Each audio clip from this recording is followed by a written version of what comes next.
The Spot Track Podcast, talking sports contracts, the salary cap, and business of sports. Welcome to the SpotTrack.com podcast. I'm Kevin Sylvester, along with Paul Peck. We are from BuffaloSportsPage.com. Of course, the show's based in Buffalo, as is the founder of SpotTrack.com, Mike Giannetti here. And we got a lot to talk about. Globally.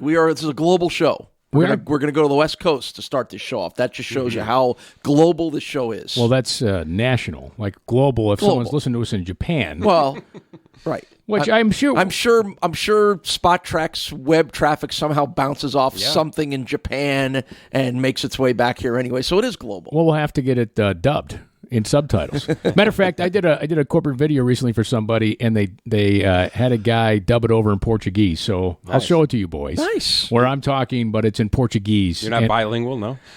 No, I'm not. And you watch it; it looks like a Godzilla movie, the old ones, right? That's right. Where I'm talking, and the voice is off and all that. I love that. It's out of sync a little bit, but the guy tried. The guy did a great job. Kevin, you must continue podcast now. I will continue. I don't even know what that was. That was my Godzilla character impersonation. Awesome. There's a new Godzilla movie out, by the way. Is there? It's coming out, and it's got the girl from Stranger Things in it. Yeah. 11 is in it. They should actually have 11 in Godzilla movie. I like that. That'd be good, but I'm not sure they could fit it under the movie cap with that. So that's got to be the next part of Spot Track's expansion would be, movie star salaries and things like that. No, but every so often I will kind of dive into that and do some comparisons. Sure. It's not as far from NFL salaries and professional basketball salaries. Only they're about the ones. same sometimes. Yeah, well, only like your Jim Carreys and them are making like $20 million a year per movie. There's like a superstar core of movie stars, and then everybody else is like offensive linemen. Well, right. When you think about it, well, that's true, right? I mean, supporting cast is the offensive lineman. Mm-hmm. Right. The quarterbacks are the lead actors. Yep. There's a rookie wage scale. Yeah. Rookie wage scale with it. Right. Yeah. Absolutely. They got to be in a union. Right, yeah. Screen Actors Guild. How about you can expand it? We can call it Spotlight Track. No. Okay. All right. Well, Paul, pending. That's right. Exactly. All right. Hey, we are going to start out west, and we're not going to start in football because we are coming down. Fall is great because you have the NFL starting. Hockey's about to get underway. NBA camps will open up here in about a week. We have the baseball playoffs coming up, so we're going to talk some baseball with a guy, Mike Trout, who is. Arguably, we've argued before. Well, I haven't argued. There hasn't been a lot of argument about it. Mike has made the case that he could be the all-time greatest baseball player. Yeah, I'm still on that track. By the way, not just outfielder, but all-time greatest baseball player. I'm still with it. I'm with you too. I'm still with it. I'm with you too. He took a month off, and he's still the third best WAR in baseball. He was on pace for the greatest all time, and they've tracked that back. I get to the DiMaggios and all that. I've got to see it. I got to see it through his career before I anoint him. So that's the perfect way to start this conversation because you haven't seen it. Correct. Right? You haven't seen enough Mike Trout, and that's fine. And that's sort of baseball's buzzword right now. I can't stay awake past 9:30. These superstars are out there, right? And we're seeing plenty of Aaron Judge when he's healthy, and we're seeing Mookie Betts on the East Coast, but these West Coast guys are getting drowned away. Which brings us to what's next for Mike Trout, because this past week there's been a lot of buzz about the potential of the Angels offering him a lifetime contract, which made me stop because I don't know what that means.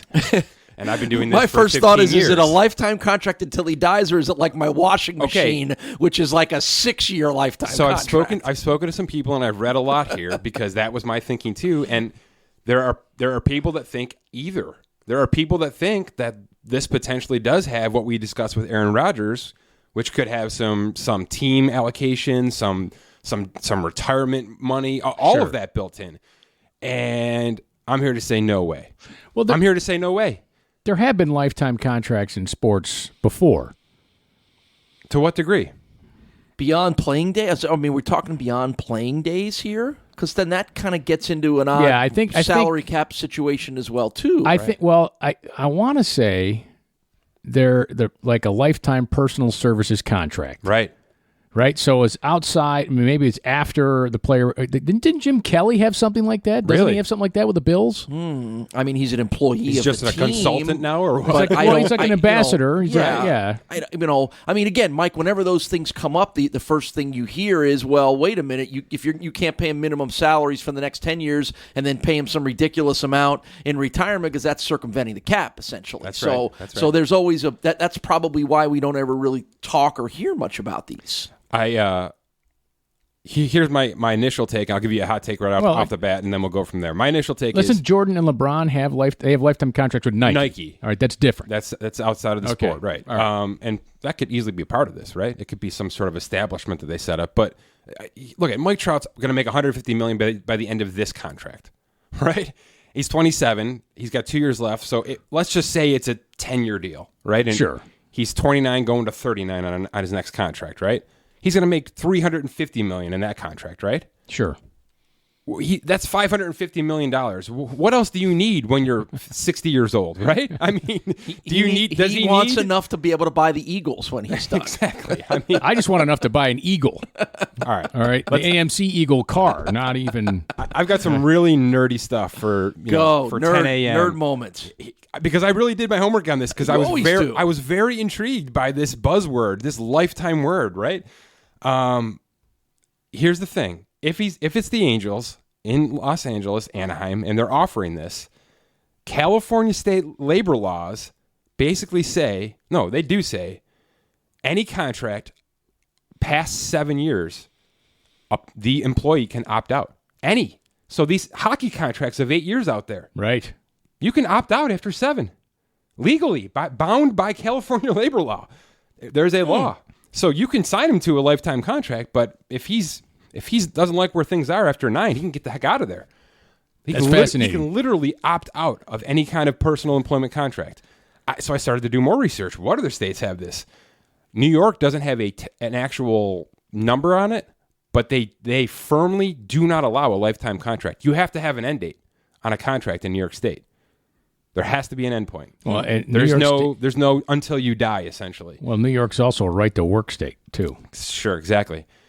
There is whatever that means for contracts in sports, but right. You can, for example, in media, Paul. I'm sure when you had a contract in television, I had a contract in television, sure. And it used to be.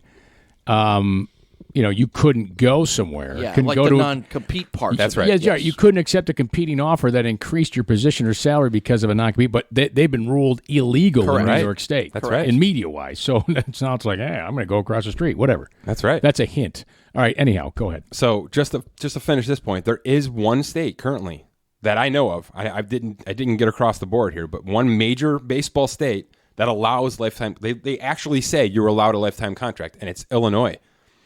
Oh, boy. So start the Cubs and White Sox rumors now, because if this is really going to happen, those are the two teams that can actually do this. They can actually pump some sort of ambassadorship contract to Mike Trout. But can you do it while he's playing? I don't know. Because couldn't it just be something that kicks in at a certain point? Right? See, There's like a rider on it? I would think outside of the collective bargaining agreement, I think has to protect this. And if I were an owner, I'd want protection in this for teams because they'd sign my guys away and we're going to give you a 50-year contract. Yeah. And when you're done playing, I'm going to pay you $2 million a year just to be here and hand out peanuts. Yep. 10 times a year. Yeah, I would think that would be a way to circumvent things. Right, it's a CBA issue. It's a luxury tax issue. I mean, I can't imagine that anybody, the other teams or the players' union necessarily would allow anything like that. Let's just all say it. This is never going to happen, right? Right. No, this is why the NHL. That's right. Went to a collective bargaining agreement, went through lockouts because it wasn't because owners weren't willing to spend money. That's right. In fact, they probably the opposite. Yes. They were trying to be dirty with it. Because the Rangers had Yager on a $40 million deal, and they signed Bobby Holik to like $15 million. Bobby Holik! Let's make it, I think it was 12. Yeah. He was a third-line, great third-line player for the Devils. He went to the Rangers. I want to say it was 12 or 15 million. It was some crazy figure for Bobby Holik. No, my apologies. If you can get it, Bobby. Sure. But it was like they were spending $120 million on their roster, and meanwhile, the other teams, like Buffalo, like Winnipeg's of the world. They couldn't keep up. Ducks with it. underwater at that point. Yes, yeah. So let's stay on that point, because the next big point with Trout to make is the CBA. His current deal ends in 2020.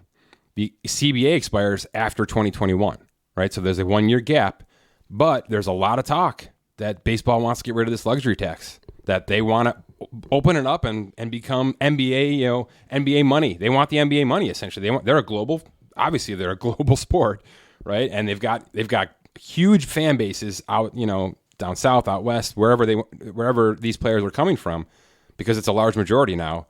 And there's a lot of talk that after 2021, that the luxury tax could, at least, if it's not gone, it's to a point where you can really spend. And for a guy like Mike Trout, where that contract sort of lines up, boy, that's exciting, right? Because what if you're talking $50 million a year? What if you're talking $50 million a year? Now, $50 million a year, but not there? He doesn't he doesn't care about the limelight. You're correct? Right. Right? I mean, this is all in my notes here. You're because hitting it. in the All-Star game, remember Manfred said, we got to get our stars to really absolutely awful help take. market themselves, which is a terrible take. Awful. And he's like, you know what? I'm just going to worry about playing baseball, right? And that's what he did. Now, for the Angels, he's not – I mean, if he was on the Dodgers, we'd know you'd watch more of, Trout. The Dodgers are just a historic franchise, darlings of it. The Angels are not. No. They're just not. It's like the Clippers in L.A., right, to the Lakers. So and they can call themselves the Los Angeles Angels of Anaheim all you want. Anybody who's been out there knows Anaheim's not in Los Angeles. No, not even close. Right? It's that is a fallacy to put him there. They also have Ohtani. The Angels have averaged 83 wins a year in his 8 years. 83. That's not going to get it done. No. 90 is the minimum threshold, right, for playoffs, essentially. Yep. Right. No, yeah, they've tried. They've spent a ton on Pujols. They spent a ton to get Ohtani in here. They spent a ton on Justin Upton. They've put players in place, but they lose 9 pitchers to injury every year, and 83 wins. That's not going to do it. So you're right. He's a gamer. He's a competitive guy. He keeps his mouth shut. He stays away from the media for the most part, at least on the East Coast, right? I mean, God, we never see him. Never. You see him more at Philadelphia Eagles games than you do anywhere else. We'll get there. Don't worry. We'll get there. So. He just did a cool agree. thing, by the way. He just did a cool thing with the girl who had the bionic arm. Yes. Put on. She threw out the first pitch, and he was he was as great as you could be. That's right. With that, he soaked it up. All right. Sorry. Okay. So yeah, isn't that the low hanging fruit here, right? Is Los Angeles even the right place for him for the next 2 years, let alone 12? Right. Well, if he's not going to re-sign, they need to trade him. Okay, so let's go there. Let's just go right there. Yeah, well, there's an obvious. How is it? How do you trade him? How do you trade Mike Trout? Well, how do you let him go as a free agent? There's only one thing I can think of. It's Herschel Walker, and that's still not close, right? I mean, how do you trade that guy? He wouldn't be the first round picks are garbage in baseball. Superstar to be traded. I mean, yeah, but this is not.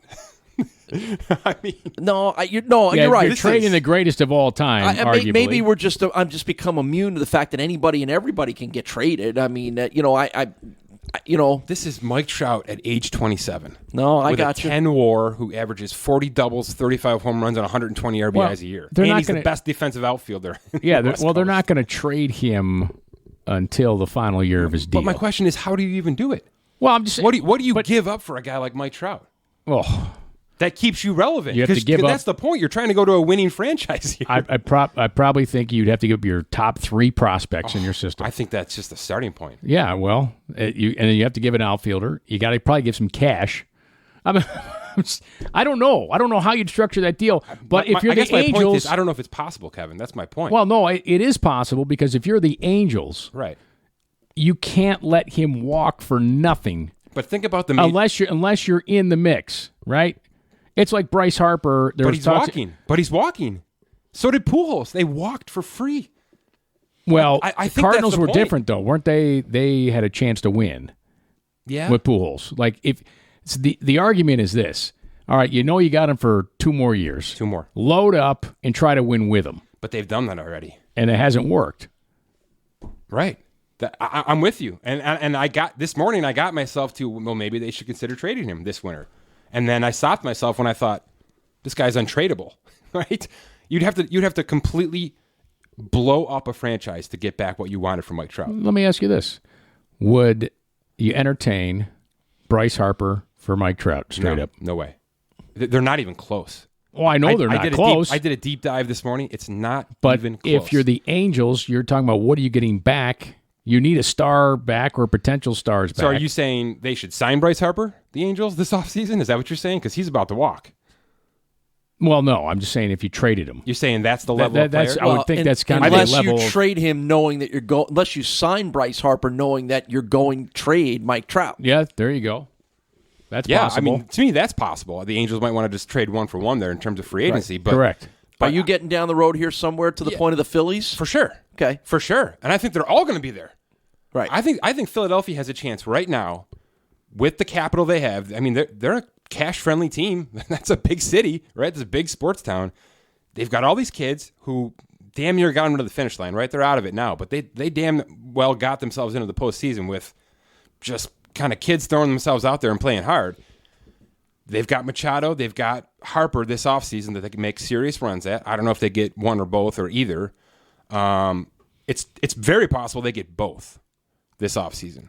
And then it's very possible that Mike Trout wants to go there because he grew up 50 miles away. Sure. He would want to go there. All in a three second. of those players complement each other. Yep. All three of them. I mean, you're talking a middle infielder, a corner outfielder, and then Trout in center field. Obviously, there's no DH, so that's a problem, for down the road. But we don't need to be talking about 10-year deals with any of these guys. Those days have got to be done. They've got to be done, right? I'm not going to say it for the 700th time on this podcast, but players need options, teams need options. The money is big enough on a yearly basis where you don't need to go and extend out, 8 years anymore. Give them 4 years of good pay. But yeah, Philadelphia is a really promising location for any of these players, any of these major stars. Okay, well, let me give you one that you're going to hate. I'm going to hate. I think you're going. We're all Mets fans here, Yeah. Right. DeGrom. Yeah, I know. I know. Because the Angels are proof that you can't just load up offensively. No. You need arms. You do. I've thought about it myself. That's the kind of player that LA could be targeting to get back for Trout, but that's just the start. No, right? I'm not saying the guy to get back. I'm saying DeGrom to go to Philly. Possibly. Right? But it could also be DeGrom to go to the Angels. Sure. Right? Sure. Here's the thing. I don't see Trout as a Met. No? No. God, I do. I just have no faith in the Mets. Okay? Let me just put it that way. Sure. I'm just From an organizational standpoint. standpoint, But- I mean, come on. But the guys. style of ball they play, he sort of fits that mold perfectly. Well, right? sure That he was does, That was but the Beltran, right? That all made Yes. sense back in the day. Here's the thing. If Trout is going to be tradable, a team like Philadelphia could actually be conceivable because they've got these young kids who now have experience, right? You wouldn't be gutting your prospects, which is something you don't want to do if you're putting Trout on a 6 or 7 year deal. You want to have guys that can come up and sort of keep things going. Well, Philly's young. They've shown some talent. They've got a couple of guys in positions who are battling right now for roles and spots on that team. They could trade 3 or 4 of those kids active in the majors right now for a guy like Trout, plus a pick, plus money, plus prospects, still sort of keep themselves intact to some degree, bring in Machado, bring in Harper, have Trout go with that, talk about a DeGrom or another one of the superstar pitchers who are going to hit the market eventually here. And, they've got Aaron Nola already. They've got Arrieta for 2 more years. I mean, they're built sort of right now to make a huge splash, and they could make a gigantic splash is what I'm saying. This could all work. All these pieces sort of fit from a baseball standpoint. They're just going to need about $300 million, up front. Well, if they get Mike Trout, all right, if this happens, then they have to make a commitment to play in the old powder blue type of uniforms, That's right? Absolutely. I mean, when we saw Schmidt and Rose. Trout needs to have Luzinski on the back of his jersey at some point. And he's got a grown afro like Greg Maddux. That's never going to happen. That's never going to happen. Maybe DeGrom. Remember the great line about Greg Maddux, right? The center fielder, right? Maybe the all-time best defensive center fielder. Remember the great line that the announcers used to use all the time was 2/3 of the world is covered by water, the other third by Gary Maddux. Very nice. Very nice. I don't remember that line. Oh, that's a classic 70s announcers line. I just thought those uniforms are great. Yeah, those I old like school it. ones. So, Well, speaking of cool uniforms, is this our transition into our topic number 2 for the day? Let's do it. All right, let's move from. Let's talk about the black and the gold here. One of the classiest uniforms in all of pro sports, and we're talking about the Pittsburgh Steelers. yeah, here. same state, by the way, Yeah, in Pennsylvania. What is going on in Pittsburgh? Have they hit the wall there? They've still got great players, but the Le'Veon Bell thing seems to be hanging over them. This is my Super Bowl pick now. For the Antonio AFC. Brown.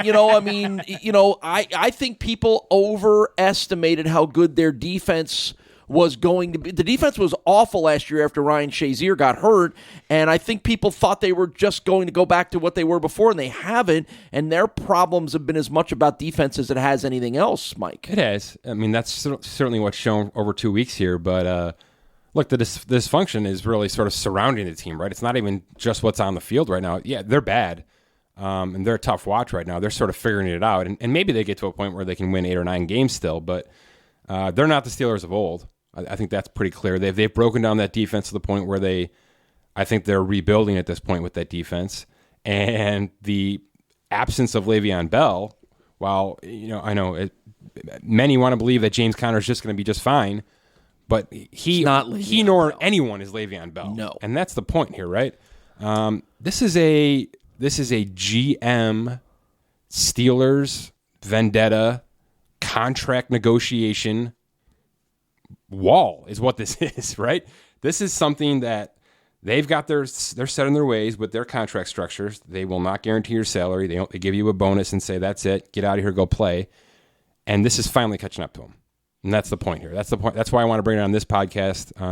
I don't need to talk about how good Le'Veon Bell is, how good Antonio Brown is, because they're both pissed right now. Right? They're pissed that they're 0-2. They're pissed that they haven't gotten paid. Le'Veon Bell is doing whatever he's doing, but he's not playing any football, and he's probably pretty happy about that because all signs point to him next year being the highest paid running back in the history of football. Still, whether he does anything this year or not. And it may be to his contractual benefit to not play this year. Stay away. Right. I mean, that's he's not getting paid, but he's also not taking the licks. That's right. Right. The hits. All those physical things, it makes him. You've mentioned this before. It makes him a fresher player. Yeah, and keep in mind, Mike, you may know these numbers off the top of your head. He probably has had more touches in the first X amount of years of his career than any other running back in NFL history ever. So not only is he getting the break of not getting hit, but he's taking what has been a career that was headed towards kind of burning itself out because of a mere amount of use. And the best thing that may happen to him is to sit the year out. He made $4 million over his first 4.5 years, right? I mean, he's at $16 million now. Gurley gets that this year. You know what I mean? And Gurley's been close in terms of touches over the past few seasons, but Gurley got paid, right? Right? And that's the difference. And this is Pittsburgh. This is Pittsburgh basically saying, we can't give you the structure that you're demanding. And it's amazing to me that Antonio Brown agreed to that contract, by the way. It's amazing to me. I mean, Why is it so bad? He got $19 million guaranteed. Mm-hmm. $19 million. That's it. 17 of which came last year. I mean, he's done. So is that part of why he seems angry? No. Because he's seen all these other receivers that he knows aren't as good as him getting money. But he agreed to it. He's been there long enough to know, and his agents, Rosenhaus has been there in that system long enough to know how that works. Clearly, they wanted to be there, which I don't know if that was the best call because I think many of us kind of saw this coming with Ben and things like that, sort of taking a downward spiral here. But Brown wanted to be there, and his contract was good enough for him to stay. But from a structure standpoint, no, it'll never hold up to the Beckhams or the Hopkins or even the Devontae Adams in Green Bay because his paychecks sort of dwindle off here over the next 3 years. His total guaranteed money is $19 million. Just the bonus. That's it. Always just the bonus in Pittsburgh, and that's my point. That the negotiating starts and ends with the signing bonus, right? That is your guaranteed money. You've got to be on the team week one, become a vested veteran to get that salary kicked in. But his base salary this year is only $950,000. Well, they restructured him because they're in cap hell too. Oh, by the way. Oh, that's right. You got to he restructured to 3.2, right? Yeah. So they cut him down, but his cap hit next year is going to be over $22 million now. Over $22 million. They're not. That's a quarterback. Right. That's the third highest non-quarterback cap hit in the league right now for Antonio Brown. That's his cap hit, but that's what's his cap hit? He's only going to make $15 million cash. Right. So that's what I'm saying. His cash flow drops off from here, which is going to piss him off like Julio Jones, Sure. As his contract neared end. To which everybody listening is saying, just shut up and take the $15 million. Of course. It's easy to say from Yeah, the outside. no. When you're talking about value, what your value is, and that's what this is all about, is what your value is with your coworker. So when you're thinking about it, the guy in the cube next door who is also selling insurance, okay, you guys are both doing the same job, maybe a performance incentives, but there's a certain value to your position. That's the same thing you're talking. That's why SpotTrack.com is great, because it shows you the value of the players in the position at the level they perform at. Right. And look, Antonio Brown did Le'Veon Bell no favors by agreeing to this contract, because he basically, put the foot in concrete and said, I'm here to win, and I'm going to take whatever Pittsburgh can give me, and this is the structure they work on, and that's it. I mean, that's just how this works. Well, Bell didn't want to do that, obviously, because I think Pittsburgh offered him a really nice contract on paper, right? The terms sounded great, but this is the reality of it. It would have been the same structure as Brown. It would have been a signing bonus with pay-as-you-go salaries and maybe a roster bonus here and there. But for a running back especially, that's not going to cut it. You know what I mean? That's just not going to cut it. A guy who gets 400 touches a year, he's your second best wide receiver. He's your first best running back by about 1,000, right? Yes. And, it's hard to argue against him. I've seen a lot of people go one way and a lot of people go the other. I know Mike Florio over Pro Football Talk, he is adamant for this holdout. He's been clamoring for it. He was clamoring for Aaron Donald. He was all in on Khalil Mack. There's a certain level of player at his position, and I think we've seen it with Mack, right? Yes. I mean, Mack's come out firing. Just feed the monster and let him play. He's playing out of control. And part of me thinks the same would happen with Bell, right? I mean, he's age 27. He's in his prime here. He wants to go. Somebody's going to feed him the money next year, and I think they'll be, at least for a year or two, they're going to really reap those benefits. Jets. Everybody keeps throwing the Jets in that round. That's the logical one, right? Yeah, so he's on a franchise tag contract. So he is. What is he? He is unsigned though, but he hasn't. He did not sign that. He's essentially out of the league right now. He has been offered a contract, but has not accepted it, and he has until middle of November to sign it. Otherwise, it's just gonzo, and he can't play. Can't play. How long do you think the holdout? Again, How long do you think he holds out? I think he goes right up to that deadline. I think he comes back for the last 6 weeks of the season. Well, here's another point I wanted to bring up here is, what if Pittsburgh's 2-6? Correct. Right. I was just going to bring up, do you trade him?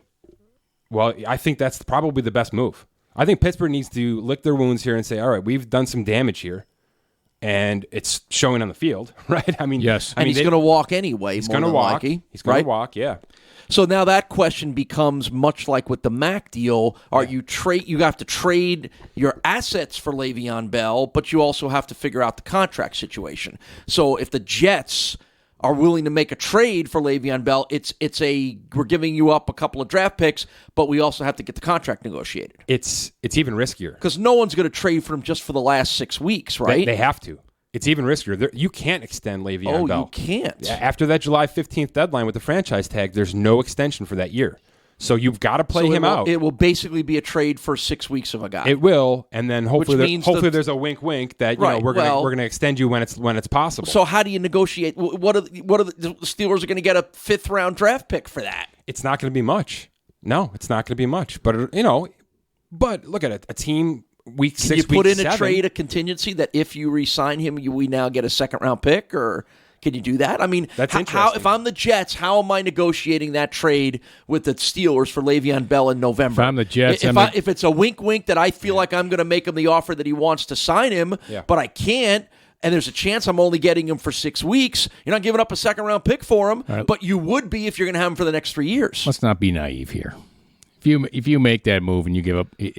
What's given up will tell you if a deal is done. Of course. That's right. I mean, if it's a 1st round pick, then they've worked out a wink. They have a deal done, and it'll be consummated when he can be extended. That's right. I mean, let's not be naive here. That's right. That's how the winks happen, and they're good for the game too. I mean, we don't want to see anybody get shelled for 6 weeks. Giving up a 3rd round pick for Bell, which I think that's it. It's a 3rd round pick. Yeah, I think that's it. It's LaShawn McCoy 3rd round pick. We'll get there. We'll get Okay. there. Yeah. You're jumping the gun, Kevin. All right, sorry. I was just thinking the same position. We're talking about trade people, but all right, let's put a bow on the Pittsburgh Steelers. Yeah. This It's doesn't look ugly. like it's going to happen with Bell. Brown is pissed off. It's and they're not dysfunctional. good. They're not winning. And my strong belief is that a lot of this has to do with their contract negotiating schemes and standards. And maybe this is the straw that breaks the camel's back there. Maybe we start seeing some more free open contracts there because they're going to have to start attracting some free agents, right? They've got to rebuild this defense. Or are they just going to do this the same way the Steelers have always done it, which is just build from the draft and really never be an active free agent player? Look, we might be living in a world where the 2019 Steelers don't have Bell or Ben. Yeah. And if that's the case, maybe Brown really does want to be traded next year, right? Yeah, that's the residual of all this. Ben's already hinted at walking away. If they get rid of those guys, He kind of looks like he should, doesn't frankly, if Ben says, I am tired of dealing with Antonio Brown, even though he's a great player, I'm tired of this, I'm done. Well, there is a team that's got a ton of cap space in 2019 that needs receivers. Yeah. And, that's same area code that we're in. Yes. The Bills. So can transition to LaShawn McCoy? Let's do it. This LaShawn McCoy Yeah. has to be on the trade market. Yeah, has to be. I've identified, I think, 7 or 8 guys here that I think are definitely at least being considered as we sort of, dive into the year here and teams sort of figure out who they are. And I think the Bills already know well, I shouldn't say that. I think that the league knows who the Bills are. And Vegas knows who the Bills are. That's right. But they're like a 16-point underdog. 17. 17 in Minnesota. That's incredible. Yeah, that's got to be close to being some of the highest in the last 5 years. Unbelievable. Even though the Bills' defense is terrible, or has been the first 2 weeks, and rookie quarterback on the road, 17-point spread. I don't know if I'd touch that. That's brutal. All right, so you have three. You have, starting with LaShawn McCoy, you also have 3 potential Buffalo Bills players that you could see being traded. Well, I mean, you speak to a team that looks to be this bad, and you got to start selling pieces off that you don't want for your immediate future, right? So what's the market for McCoy? And keep in mind, he's hurt. He's got another injury. He's injured, and he's got more off-field allegations. Right. Yeah. Look, it's not what Bell would get. There's no way. Even though McCoy has next year locked in, he's signed through 2019, so that's to his benefit or the Bills' benefit when they're looking to shop him. If they're looking to shop him, have to be. I would think so. I mean, he's 29 going on 30. He'll be 31 by the time this thing's all done. That's old for a running back. Yes. It's old. He's been. What's the likelihood of him being back here next year? No, 0. 0. No, 0. So if it's 0, then you have to think about trading him. Yeah. I just don't know how much of a market there is for him. Old legs tend to be looked at negatively in the NFL.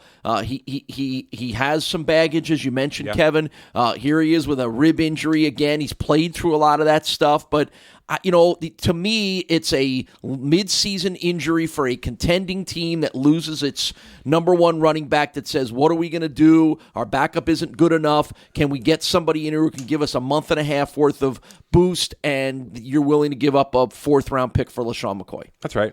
Yeah, injuries spur actions, and that's going to happen. We've got a month and a half left here before this all has to get done. It's the Adrian Peterson scenario in a lot of ways, isn't it? They're somewhat similar in the stories there, aren't they? Very. Can they still play? Sure they can. Can you rely on them to play week in and week out? No, they're not there anymore. That's right. Yeah, I don't think he comes in as a 3-down back for anybody at this point. No. But he's shown he can kind of work out of the backfield. He can catch the ball a little bit and things like that. He's going to make a contender better. There's no question. The other 2 guys you have on the Buffalo list, I don't see much of a market for either Kelvin Benjamin or Shaq Lawson. No. They both have not performed at all. And the only sell I can give Buffalo would be to sell that they're just not performing for our team, right? That these are great players that want to be somewhere else. Benjamin's going to be a free agent next year, right? Benjamin is so no one's going to make any investment. He's also on a $13 million salary, right? So you're going to have to chop that up. How about you die for a football? That's all. For those that watched the Monday night game, I felt a little jolted at how far Seattle has fallen. Yeah. They're 0-2. They look nothing like the team that we remember, and that's just inevitable. And if you've read, there was a good story in Sports Illustrated, I think, in the last week about the dynamics of what went on in Seattle with the crazy the crazy guys on defense, and Pete Carroll just got tired of it and had to get rid of the Richard Shermans and the Bennetts of the world. But in turn, the Legion of Boom is gone. It's shredded. I mean, they have Russell Wilson and a bunch of guys. So that leads you to another team that has some names that could be of value. For sure. Yeah. I mean, Earl Thomas held out. He wanted to get paid. He wanted to get traded. He got neither. Right? He's back, and at this point, he's just a showcase. Yeah. He's going to walk as well. It's like a hello, my name is Earl tag, because he doesn't know anybody in that locker room anymore. That's right. He's just waiting for one of these decent teams, like a Green Bay. That's probably a good destination, obviously. Yeah. Just to figure out that they really do need a guy like that, and I think that's going to happen. I think you can lock in an Earl Thomas trade here. For sure. Any other Seahawks that fit that mold if it's going to be a rebuilding year that's headed towards a 6-10 year in Seattle? Part of me worries that Seattle doesn't know who they are yet. Part of me thinks that they can still compete out there, or at least they think they can, and they know that they've got a couple years of Russell Wilson left, and they're trying to squeeze this thing out. They're bad. They're being exposed right now for how bad that offense always has been. Well, the line has always been bad. Always. The defense and the skill position guys carried them, but now the skill position guys aren't any good anymore. But the defense stinks. Well, if you think about it, the skill position guys were never the best. No, they were never elite. The Baldwins of the world and Marshawn Lynch and those guys were raised everybody's level around them. That's right, yeah. And they've really broken down, whether free agency or trades or injuries or whatever. They're at a bad spot right now, and I equate the Russell Wilson situation a lot to the Trout discussion we just had, right? Wilson's got to figure out if Seattle's long-term for him, because if not, he's got 2 years left, just like Trout, right? Just like Aaron Rodgers just had in Green Bay, but there was no discussion about him leaving, obviously. Russell could leave, and if Russell's going to leave, Russell should leave now, right? Yeah.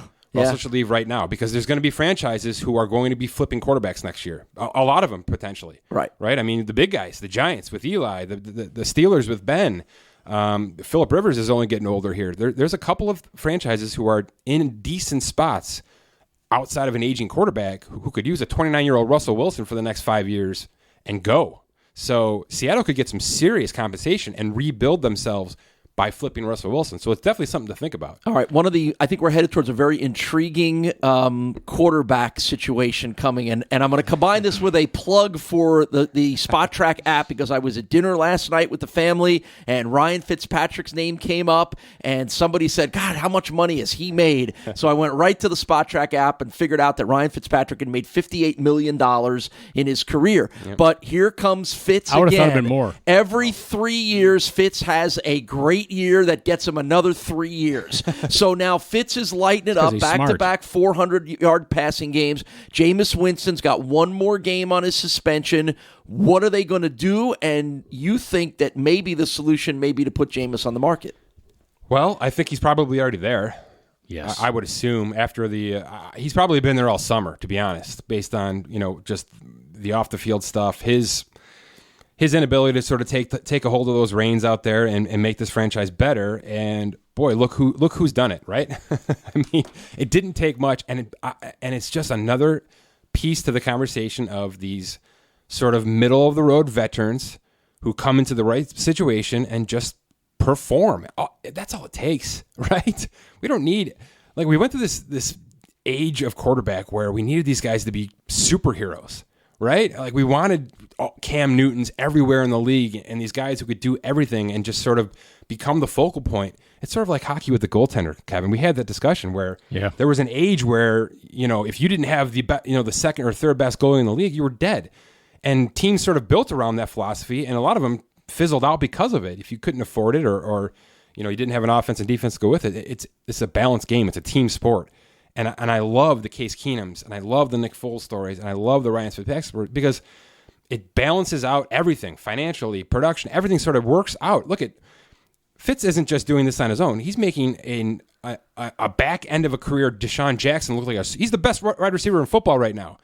And not just from yardage. I mean, he's doing everything better than he's done in the past 3 years. So it's really neat. It's great to hear Fitz kind of speak to this, because he sort of understands that he's just thrown himself in a position that is working right? He's doing nothing different than he's done over the past 5 years. No.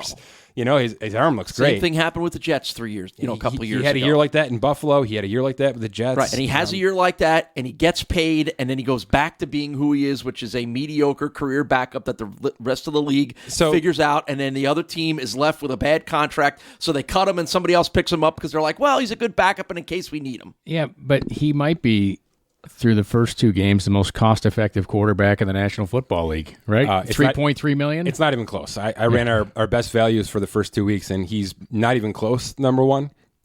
And there's some names on there that you probably will. I'll post that out on Twitter this afternoon. But yeah, there's going to be some names. It's not even close to quarterback. He is the number one, and it's not even close. Right. His $3.3 million is such a ridiculous value. It's not even worth talking about.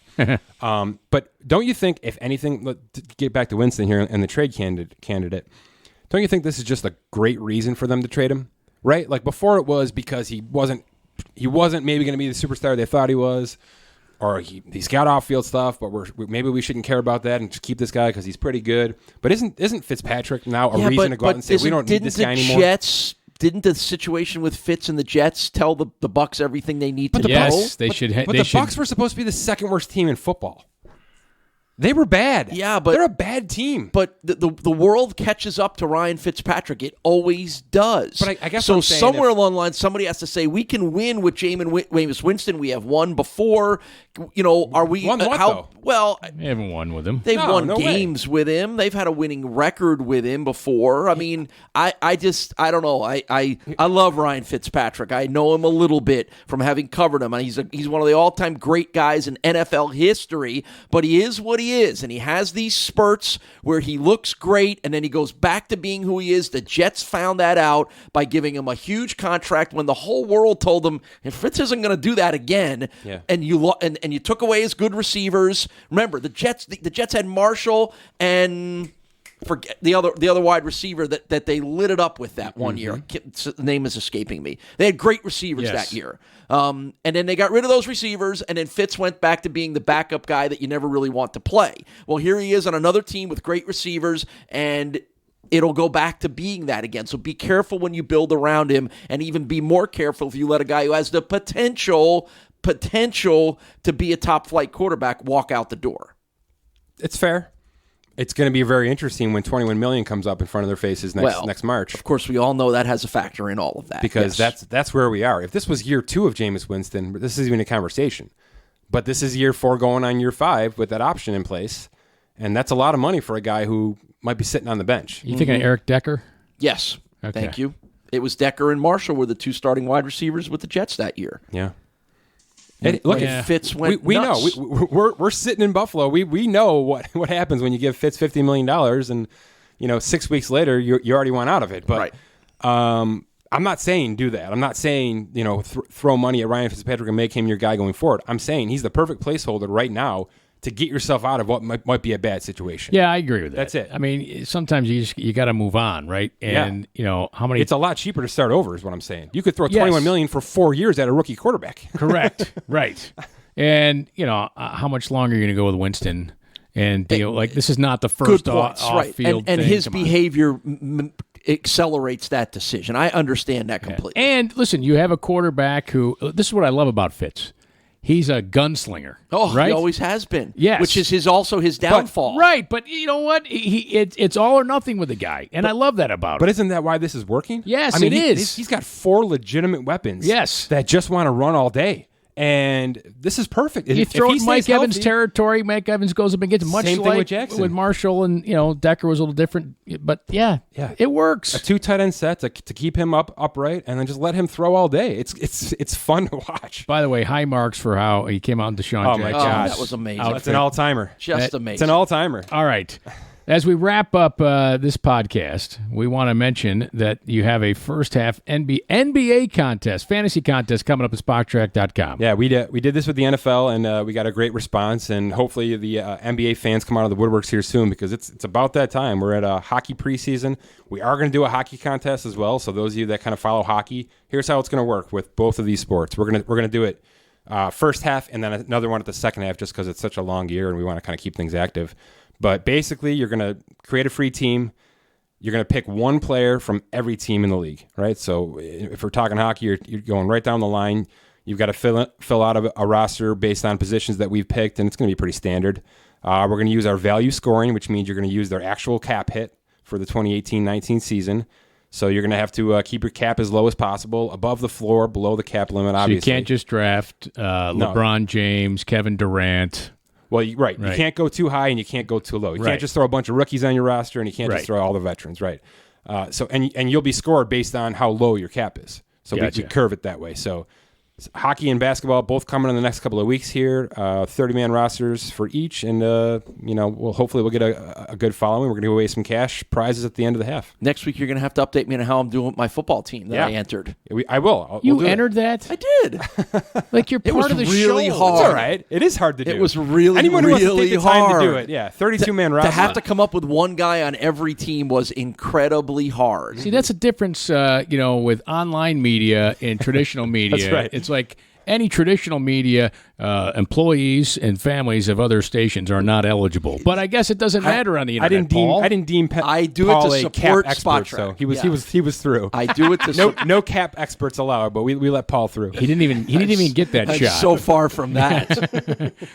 All right. That does it. Spotrac.com to enter those contests. Look out for those. Make sure you follow Spotrac on Twitter. It's at Spotrac, Spotrac. You know that because you listen to this. And Facebook.com/Spotrac. And be sure to rate us on iTunes or wherever that you get your pods. For Mike Giannetti, Paul Peck, I'm Kevin Sylvester. Thanks for listening to the Spotrac.com podcast.